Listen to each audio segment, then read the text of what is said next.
Hello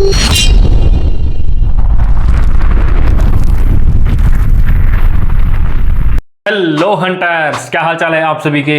I hope आप सब लोग सही होंगे, पढ़ाई में व्यस्त होंगे और मस्त होंगे। दोस्तों, रीट के अंदर मैथमेटिक्स को लेकर के हमने यहाँ पर शॉर्ट ट्रिक्स के माध्यम से वीडियोस डालना शुरू कर दिया था। और सबसे पहला टॉपिक हमने शुरुआत करी थी किसकी? प्रतिशत की। और उसका ये तीसरा पार्ट है।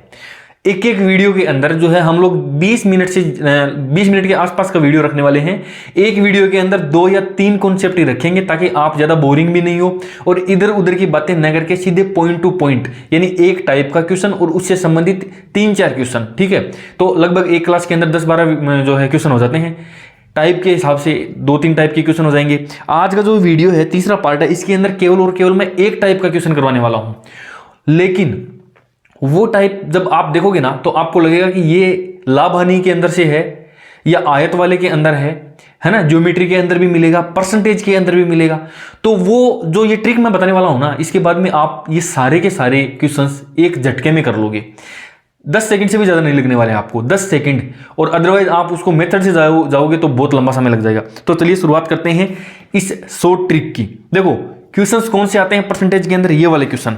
देखो पहले तो हमारे किसी दोस्त ने कहा था कि सर आप ये बॉर्डर हटा करके पढ़ाओ बिल्कुल एकदम व्हाइट बोर्ड के ऊपर। तो जो है मैं व्हाइट बोर्ड ही लेकर के आ गया हूँ। मेरे लिए तो ईजी है, मुझे वो पीपीटी बनानी पड़ती थी, उसमें और भी ज़्यादा टाइम लगता था। तो अब ठीक है, ज़्यादा वीडियो डाल पाएंगे। अब देखो ये क्वेश्चन मैं आपको बताता हूँ। ये वाले क्वेश्चन है ना, देखो एक सिनेमा हॉल की टिकट 30%, टिकट की दर यानी टिकट की रेट 30% घटाने पर दर्शकों की संख्या में 20% की वृद्धि होती है। तो बताओ सिनेमा हॉल की आय कितने प्रतिशत बढ़ी या घटी? 2 तरीके हैं। एक तरीका वो है जिस तरीके से आप करते आ रहे हो, मैं बताता हूं आप कौन से तरीके से करते हो। देखो आपका तरीका मैं यहां पर बताता हूं। सिनेमा हॉल की टिकट की दर आपने मान लिया कि दर क्या है, मान लो कि 100 रुपए की एक टिकट है। ठीक है, एक दिन के अंदर कितने दर्शक आएंगे तो आप लोग दर्शकों को मानोगे कितने? 100 आपने दर्शक मान लिए। ठीक है, अब टिकट की दर 30% घट गई, यानी पहले प्रतिदिन जो कमाई होती थी वो 100 को जब अपन 100 से गुणा करेंगे तो 10,000 की, यानी 10,000 रुपए की प्रत्येक दिन अपनी कमाई हो रही थी। अब क्या हुआ, टिकट की दर यहां पर 30% कम कर दी, यानी अब 70 रुपए टिकट के ले रहे हैं। ठीक है, दर्शकों की संख्या में 20% की वृद्धि हो गई, यानी दर्शक हो गए कितने? 120। ठीक है, अब इसको मल्टीप्लाई करेंगे, 12×5 = 60, 12×6 = 72 और 12×7 = 84। ठीक है, 8,400। अब देखो पहले जहां पर 10,000 रुपए की आय हो रही थी, अब वहां पर केवल और केवल 8,400 रुपए की आय हो रही है। प्रतिशत में कितना फर्क पड़ गया? यदि कितना फर्क देखा जाए तो यहां पर 1600 रुपए का फर्क पड़ गया। तो 1600 रुपए का फर्क पड़ गया किस पर? 10,000 के ऊपर। और प्रतिशत के अंदर यदि अपन इसको निकालेंगे तो ये 100 से 100 कट गया, 16% का क्या हो गया यहां पर? नुकसान हो रहा है। ठीक है ना, देखो 10,000 से अब 8400 के ऊपर आ गई तो 16% का नुकसान हो गया। अब ये तो तरीका है कौन सा? ये तरीका है आपका। आप इस तरीके से मत चलो, मैं जो शॉर्ट ट्रिक बताने वाला हूं ना वो देखना आप। यहां पर क्या होगा, टिकट की आय दर में 30% घटा दिया और इसके अंदर जो है 20% की वृद्धि कर दी। आप सीधा सीधा मानो कि प्रत्येक दिन उस व्यक्ति को 100 रुपए की कमाई हो रही थी। ठीक है ना, 100 रुपए की कमाई हो रही थी। अब सबसे पहले टिकट की दर 30% घटा दी, यानी दर को यदि 30% अपन घटाएंगे, यानी माइनस के अंदर जब अपन 30% करेंगे तो प्रतिशत के अंदर यहां पर माइनस में 30 हो जाएगा ना, तो यानी यहां पर अब उसको 70 रुपए की आमदनी हो रही है। लेकिन दर्शकों की संख्या में 20% वृद्धि हो गई, यानी यहां पर दर्शकों की संख्या में कितने प्रतिशत? 20% की वृद्धि कर देंगे, यानी प्लस के अंदर 20% कर देंगे। अब 70 का 20% कितना होता है? 70 का 20% होता है 14, यानी प्लस के अंदर 14 कर देंगे तो यहां पर क्या हो जाएगा? 84 हो जाएगा। अब जरा देखना, पहले जहां पर 100 रुपए की कमाई हो रही थी, अब वहां पर 84 रुपए की कमाई हो रही है। तो 100 से लेकर के 84 के बीच का जो अंतर है वो क्या हो जाएगा? माइनस का 16%। कम हो गया ना, इसका मतलब 16% की हानि हो रही है। एक तो आप इस तरीके से करोगे, दूसरा आप इस तरीके से करोगे। ये तो केवल और केवल एक लाइन में ही है, मैंने इतनी सारी चीजें लिखी है ना, अगले क्वेश्चन के अंदर या उससे अगले क्वेश्चन के अंदर आपको इतना भी नहीं लिखना पड़ेगा। अगला क्वेश्चन मैं आपको बताता हूं, देखो केवल और केवल मैं इस तरीके से करके दिखाऊंगा, उससे अगला देखना आप कितनी स्पीड से होगा ये क्वेश्चन। देखो ये अगला क्वेश्चन क्या है, एक व्यापारी अपने माल के ऊपर 30% मूल्य बढ़ा करके अंकित कर देता है, ठीक है, ग्राहक को 10% कमीशन देता है, व्यापारी का लाभ प्रतिशत क्या है। मैंने क्या कहा था कि मान लो कि वो 100 रुपए का लाभ या 100 रुपए की कमाई उसकी डेली की हो रही है, व्यापारी अपने माल पर 30% का मूल्य बढ़ा करके अंकित कर रहा है, यानी प्लस के अंदर 30%। तो 100 का 30% कितना होता है, 30 होता है, यानी अब वो 130 रुपए की कमाई कर सकता है, लेकिन वो ग्राहक को 10% की छूट देता है, यानी 10% की छूट दे देगा तो माइनस के अंदर 10%। अब 130 का 10% क्या होता है, 13 होता है। तो इसमें से जब माइनस का अंदर अपन 13 करेंगे तो कितना बचेगा, 117। तो पहले जहां क्या होता था, पहले जहां वो 100 रुपए डेली कमा रहा था, आज वो 117 रुपए कमा रहा है। तो फाइनल रिजल्ट यहां से यहां तक जाने का क्या आएगा, अपना फाइनल जो है वो फाइनल रिजल्ट क्या आएगा, यहां से यहां तक का 17 रुपए प्लस के अंदर है प्रतिशत में, यानी 17 रुपए का वो लाभ कमा रहा है यहां पर। ठीक है, क्लियर हो गया ना। अगला क्वेश्चन देखना आप, और भी जल्दी होगा, 3-4 क्वेश्चन कर लोगे तो स्पीड अपने आप बढ़ जाती है। देखना इसको, एक व्यक्ति की आय में 20% की वृद्धि हो, यानी एक व्यक्ति की आय जहां 100 रुपए थी, अब उसके अंदर 20% की वो वृद्धि कर रहा है। तो 100 का 20% क्या होता है, 20 ही तो होता है, प्लस के अंदर कर देंगे, ये हो गया 120। फिर इसमें 20% की कमी की जाती है, यानी अब 120 में से वो माइनस का जो है वो 20% कर देगा। तो 120 का 20% कितना होता है, ये 24 होता है, ये माइनस में 24 कर देंगे। तो अब कितना बच गया यहाँ पर, 96। बताओ उस व्यक्ति की आय कितने प्रतिशत बढ़ी या घटी, आप लोग खुद ही बता सकते हो क्या, कि पहले जहां पर 100 था, अब वहां पर वो 96 रुपए कमा रहा है। आय बढ़ी है या घटी है, आय घटी है, और कितने प्रतिशत घटी है, माइनस का 4%। ठीक है, तो इस प्रकार के क्वेश्चन होते हैं ना, वो बड़े शानदार होते हैं। अब देखो आप इसके अंदर मान लो कि पहले एक व्यक्ति की आय 100 रुपए थी, ठीक है, व्यक्ति की आय में 100%, 100 मान लो, फिर 100 के अंदर उसकी कमी कर लो, आप फंस जाओगे। ये एक लाइन का आंसर है, 30 सेकंड से भी 10 सेकंड भी लगते हैं, 10 सेकंड के अंदर अंदर हो जाता है। अच्छा, एक तरीका और भी मैं बता देता हूं, ऐसे क्वेश्चंस का एक तरीका और भी मैं बताता हूं, जहां पर कमी या वृद्धि इक्वल होती है।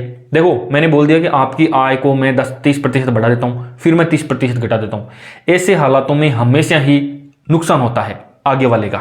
ठीक है, तो यहां पर ये वाला क्वेश्चन है ना, ये वाला 20% और 20% बढ़ा दो घटा दो, नुकसान ही होता है यहां पर। तो सीधा सीधा ये 20 का 2 और इस 20 का 2, तो 2 × 2 करके अपन 4 के पास में पहुंच सकते हैं। अच्छा ठीक है, वापस मैं बताता हूं, इसको एक बार रिवाइज कर देता हूं, ये उससे भी ज्यादा शॉर्ट ट्रिक रहेगी आपके लिए। क्या बोल रहा हूं ना, यहां पर 20 है, यहां पर भी 20 है, तो 20 × 20 बटे में 100 कर देना, और हमेशा ही यहां पर जो है 4% की हानि ही होती है। ऐसी सिचुएशन में हानि ही होती है। होशियार मालिक होता है ना, वो अपने नौकर को ये बोलता है कि ले यार तेरी 20% बढ़ा देता हूँ, फिर थोड़े दिन बाद में ले यार 20% वापस कम कर देता हूँ, अब मेरा नुकसान हो रहा है। नौकर बेचारा नौकर होता है, उसमें दिमाग नहीं होता है, दिमाग होता तो वो भी मालिक बन जाता, वो खुश हो जाता है कि मालिक ने मेरी बढ़ा दी, या फिर पहले घटा देते हैं फिर बढ़ा देते हैं। तो ऐसी सिचुएशन में क्या होता है कि आगे वाले का नुकसान ही होता है, और नुकसान जितना बढ़ाया है जितना घटाया उसको मल्टीप्लाई करके 100 से गुणा कर देंगे। ठीक है, अब देखो ये आपको देख करके लगेगा ये क्वेश्चन ज्योमेट्री का है, ठीक है ना, आयत वाला, जबकि ये है नहीं। अब मैं बताता हूं कैसे। इसके अंदर क्या करेंगे, इसके अंदर भी वही ट्रिक अपने लगने वाली है कि एक आयत की लंबाई 20% बढ़ाई गई, चौड़ाई भी 10% बढ़ाई गई। क्षेत्रफल, सबसे पहली बात तो यह है कि आयत का क्षेत्रफल क्या होता है, लंबाई गुणा में चौड़ाई, दोनों मल्टीप्लाई में है ना। देखो लंबाई और चौड़ाई दोनों के दोनों क्या है, मल्टीप्लाई के अंदर है। तो अब अपन बढ़ते हैं आगे की ओर, और क्या करेंगे, जरा देखेंगे कि आयत की लंबाई यहां पर मैंने मान लिया 100 है, क्षेत्रफल ही मैंने 100 मान लिया, क्षेत्रफल मैंने क्या मान लिया, 100 मान लिया। अब देखना जरा, इसकी लंबाई बढ़ाई गई कितना, 20% मैंने यहां पर लंबाई बढ़ा दी, तो लंबाई टोटल कितनी बढ़ेगी, 20 बढ़ेगी, यानी 120 हो गया। अब चौड़ाई भी 10% बढ़ा दी है, यानी वापस प्लस के अंदर 10% कर देंगे। और 120 का 10% कितना होता है, 12 होता है। तो यहां पर प्लस के अंदर अपने को 12 करना पड़ेगा। तो ये 2, 3 और 1। अब टोटल क्षेत्रफल तो आपको दिख ही रहा होगा ना, पहले जहां क्षेत्रफल 100 था अब वहां 132 है, यानी 32% क्या होगा, बढ़ जाएगा क्षेत्रफल। सीधी सीधी सी बात है, 32% क्षेत्रफल आपका बढ़ जाएगा। कितना आसानी से होने वाले हैं ना ये। इसको अब मैं वापस जब ज्योमेट्री के अंदर ये बताऊंगा ना आपको, उस वक्त जब आयत वगैरह पढ़ाऊंगा तो मैं इस आज वाले दिन का परसेंटेज का आपको रेफरेंस देने वाला हूं और इन क्वेश्चंस को मैं वहां पर वापस रिपीट कर दूंगा ताकि आपको ये क्या है वापस याद हो जाए। अब देखो बढ़ते हैं अपन आगे। त्रिभुज का आधार 30% और उसकी ऊंचाई 10% घटा दी गई है, तो बताओ त्रिभुज का क्षेत्रफल कितना बढ़ेगा या घटेगा। त्रिभुज का क्षेत्रफल का फॉर्मूला क्या होता है यहां पर, 1/2 गुणा आधार गुणा ऊंचाई। ठीक है, अब ये जो नंबर्स है ना इनको तो हटा देते हैं, और ये आधार और ऊंचाई क्या है, दोनों आपस में गुणा में ही है। आधार और ऊंचाई गुणा के अंदर ही है। अब देखो, अब यहां पर कई क्वेश्चन बनते हैं। देखो मैं आपको बताता हूं, आधार क्या है 40% बढ़ाया गया, ऊंचाई क्या है 10% घटा दी गई। पहला तो ये वृत्त के अंदर बनेंगे। अभी तो चलते हैं अपन आगे। देखो त्रिभुज को यदि क्षेत्रफल अपन ने 100 मान लिया, आधार के अंदर प्लस के अंदर 40% की वृद्धि कर देंगे, यानी 100 का 40% सीधा सीधा 40 हो गया, ये 140 हो गया। इसकी ऊंचाई 10% घटा दी गई है, यानी अब इसमें से माइनस का 10% अपने को करना पड़ेगा, यानी यहाँ पर 14 अपने को घटाना पड़ेगा। फाइनल रिजल्ट 126 आ जाएगा। अब रिजल्ट क्या आया है कि त्रिभुज का क्षेत्रफल 100 था और आज 126 है, ये 26% क्या हो गया, बढ़ गया है, प्लस कर दिया है। ठीक है, बढ़ते हैं आगे की ओर। एक वर्ग की भुजा में 10% बढ़ाने पर इसका क्षेत्रफल कितने प्रतिशत बढ़ेगा। देखो भुजा 10%, वर्ग का फॉर्मूला क्या होता है, वर्ग का फॉर्मूला होता है भुजा गुणा भुजा। ठीक है, 2 बार है ना भुजा गुणा भुजा या भुजा स्क्वायर, तो 2 बार है ना, तो यहां पर भी 2 बार ही बढ़ाना पड़ेगा। वैसे तो भुजा से अपन क्षेत्रफल के ऊपर जा रहे हैं, तो भुजा तो क्या होती है, जैसे मीटर में होती है, सेंटीमीटर में होती है, और क्षेत्रफल किस में होता है, मीटर स्क्वायर में होता है, सेंटीमीटर स्क्वायर में होता है। तो यहां पर भी देखो मीटर गुणा मीटर, मीटर गुणा मीटर या सेंटीमीटर गुणा सेंटीमीटर, 2 बार ही गुणा में है ना, तो इसलिए 2 बार अपन को उसी प्रकार से जो है आगे बढ़ना पड़ेगा। वर्ग की भुजा यहां पर 100 है, भुजा में 10% की वृद्धि कर दी, प्लस के अंदर 10%, यानी 100 का 10% 10 ही होता है, और यहाँ पर 110 कर देंगे। फिर से अपने को प्लस के अंदर 10% करना पड़ेगा, और 110 का 10 कितना होता है, प्लस के अंदर 11। इस बार 110 का 10% निकालना है, ध्यान रखना, पीछे मत चले जाना आप, ऐसे नहीं कि 10 बढ़ा दिया 10 घटा दिया। अब इसके अंदर प्लस करेंगे तो कितना हो जाएगा, 1 2 1, और टोटल जो है पहले 100 था और आज 121 है। कुल मिलाकर के प्लस के अंदर 21% जो है क्षेत्रफल बढ़ गया है। बढ़ते हैं आगे की ओर। एक वृत्त की त्रिज्या 10% घटाने पर इसका क्षेत्रफल कितना घटेगा। अब यहां पर वो 3-4 प्रकार के क्वेश्चन बनते हैं जो मैं आपको बता रहा था। देखो एक वृत्त की त्रिज्या 10% घटा दी गई। सबसे पहली बात तो त्रिज्या किस में होती है, त्रिज्या सेंटीमीटर में होती है, मीटर में होती है, ठीक है ना, किलोमीटर में भी हो सकती है, बहुत ज्यादा देखें तो अपन। क्षेत्रफल जो होता है वो सेंटीमीटर स्क्वायर में होता है, मीटर स्क्वायर में होता है, किलोमीटर स्क्वायर में भी हो जाएगा, ठीक है। यानी इसका मतलब ये है कि ये सेंटीमीटर जो है ना वो सेंटीमीटर गुणा में सेंटीमीटर होता है, या फिर मीटर गुणा में मीटर होता है। क्षेत्रफल के अंदर 2 बार मीटर और मीटर आपस में गुणा होते हैं, इसलिए वो मीटर स्क्वायर बनता है। यहां पर ये 1 बार ही होता है। अब देखो क्वेश्चन मैं थोड़ा सा चेंज कर रहा हूं, इस क्षेत्रफल की जगह पे मैं कई चीजें कर देता हूं अलग अलग, ठीक है ना। त्रिज्या के बाद में जो है यहां पर व्यास आ सकता है, ठीक है, आपकी परिधि आ जाएगी।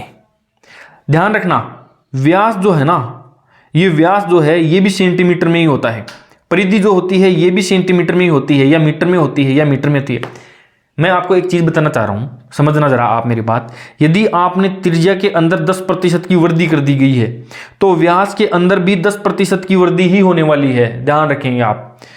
यदि आपने त्रिज्या के अंदर 10% घटा दिया गया है तो परिधि भी जो 10% घटेगी, ठीक है, लेकिन क्षेत्रफल के अंदर आपको फर्क पड़ जाएगा वहां पर।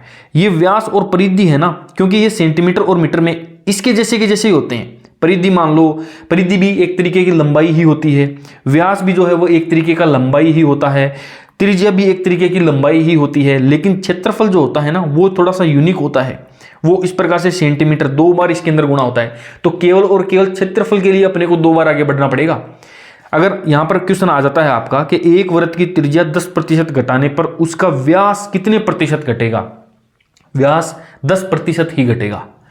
क्षेत्रफल 10% घटाने पर परिधि कितने प्रतिशत घटेगी, परिधि 10% ही घटेगी। 2 क्वेश्चन बनते हैं। क्षेत्रफल का सिस्टम थोड़ा सा अलग है। देखो त्रिज्या 10% घटा दी गई है ना, तो पहले 100 थी, माइनस के अंदर 10% करेंगे तो इसका 10 हो जाएगा, यानी ये 90 हो गया। अब फिर से अपने को माइनस के अंदर 10% करना पड़ेगा, तो यहां पर इस बार इसका माइनस में 9 हो जाएगा और 81। क्षेत्रफल कितना घटेगा या बढ़ेगा, बढ़ने का तो सवाल ही नहीं है, घटेगा कितना प्रतिशत घटेगा, ये देखो इसका और इसका अंतर कितना है, माइनस का 19%, यानी क्षेत्रफल के अंदर माइनस का 19% का फर्क पड़ जाएगा। जबकि यदि यहां पर क्षेत्रफल की जगह पे व्यास होता तो अपन डायरेक्ट ये 10% कर देते, ठीक है। यदि परिधि वो पूछता तो डायरेक्ट ही 10% कर देते, तो फिर यहां पर कैलकुलेशन करने की अपने को जरूरत नहीं पड़ती। अब बढ़ते हैं अपन आगे। देखो ये आयतन आ गया इस बार, तो आयतन के अंदर सेंटीमीटर गुणा में सेंटीमीटर गुणा में सेंटीमीटर, ठीक है, मीटर गुणा में मीटर गुणा में मीटर, क्योंकि आयतन हमेशा क्या होता है, मीटर क्यूब में आता है या फिर सेंटीमीटर क्यूब में आता है या फिर मीटर क्यूब में आता है। इस बार 3 बार ही आगे बढ़ना पड़ेगा, 1, 2 एंड 3 बार, तब जाकर के अपना फाइनल आंसर निकलेगा। इसी ट्रिक से आगे बढ़ते जाएंगे, ठीक है।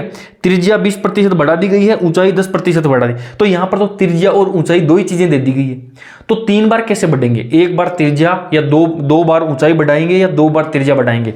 तो अपन इसके फॉर्मूले पर चलते हैं। किसके फॉर्मूले पर, बेलन के आधार या बेलन के आयतन। तो बेलन का आयतन क्या होता है, देखो पाई r स्क्वायर h। अब ये जो फॉर्मूला होता है ना, ये अपने को बता देगा यहां पर क्या क्या दिया हुआ है, यहां पर r गुणा h, यानी 2 बार तो त्रिज्या को आगे बढ़ाना है।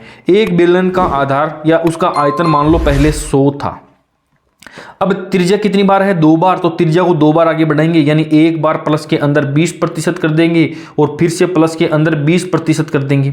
इसकी ऊंचाई 10% घटा दी गई है, यानी तीसरी बार जब जाएंगे तो माइनस के अंदर 10% कर देंगे और यहां पर अपना आयतन का जो फर्क पड़ने वाला है वो फाइनल आ जाएगा। अब देखो 100 का 20% कितना होता है, प्लस के अंदर 20 कर देंगे तो ये 120 हो गया। 120 का 20% कितना करेंगे, ये हो जाएगा प्लस के अंदर 24, तो यहां से जब इसके अंदर 24 जोड़ेंगे तो ये हो गया 144। 144 के अंदर से अब 10% घटाना है, तो घटाएंगे तो 144 का 10% कितना होता है, माइनस का 14.4, ठीक है। तो इस बार कितना आएगा यहां पर, इसके अंदर 144 में से जब 6 बच गया, यहां पर 13 में से 4 जाएंगे तो ये पॉइंट के अंदर ये 9 बच गया और ये 2 बच गया और ये। अब देखो यहां पर पहले यहां पर आयतन जो 100 था, अभी वो आयतन 129 है, यानी प्लस के अंदर 29.6 की क्या हो गई है, यहां पर आयतन के अंदर वृद्धि हो गई है। तो एक चीज तो समझ गए होंगे ना आप, क्षेत्रफल के अंदर 2 बार जंप मारना है। आयतन क्योंकि क्यूब में होता है तो आयतन के लिए 3 बार जंप मारेंगे अपन, ठीक है। क्षेत्रफल के लिए केवल 2 बार, आयतन के लिए 3 बार। और पीछे चलते हैं, वर्ग की भुजा है और भुजा से क्षेत्रफल के ऊपर जा रहे हैं तो 2 बार जंप मारना पड़ेगा, ठीक है, क्योंकि इसका क्षेत्रफल का फॉर्मूला भुजा गुणा भुजा होता है, तो 2 बार भुजा को बढ़ा देंगे, ठीक है। बात समझ में आ गई ना। अब देखो ये त्रिभुज का जो क्षेत्रफल था यहां पर आप इसको देख लो चाहिए, त्रिभुज के यहां पर त्रिभुज से क्षेत्रफल के ऊपर जा रहे हैं ना, तो 1 और 2 बार ही जंप मारा है। तो जब भी भुजा से क्षेत्रफल पर जाएंगे तो 1, 2, और जब भी भुजा से आयतन पर जाएंगे तो 1, 2 एंड 3, और वो किस हिसाब से जाएंगे, वो अपने को वो फॉर्मूला जो है, ये फॉर्मूला चीख करके यहां पर बता रहा है कि 2 बार त्रिज्या को जंप माराओ, 1 बार हाइट को। कम करना है या ज्यादा करना है वो हर क्वेश्चन के हिसाब से हो जाएगा। अब देखो अब अगला क्वेश्चन करते हैं अपन। ये क्वेश्चन भी सेम टू सेम वैसा ही होने वाला है। गेहूं के मूल्य में 20% की वृद्धि होने पर एक परिवार उसका उपभोग कितना प्रतिशत कम करे कि गेहूं पर होने वाला उसका व्यय उतना का उतना रहे। सबसे पहली बात तो ये बोल रहे हैं कि मान लो एक गेहूं के ऊपर जो है एक परिवार 100 रुपए का खर्चा कर रहा था, आज 20% की वृद्धि हो गई, यानी प्लस के अंदर 20%, यानी यहां पर इसका 20 हो गया है टोटल, तो ये 120 हो गया। अब उसके परिवार को कितना प्रतिशत कम करे, यानी ये कितना प्रतिशत कम करे कि उसका होने वाला जो व्यय 100 रुपए का खर्चा हो रहा था ना, ये 100 का 100 ही रहे वापस।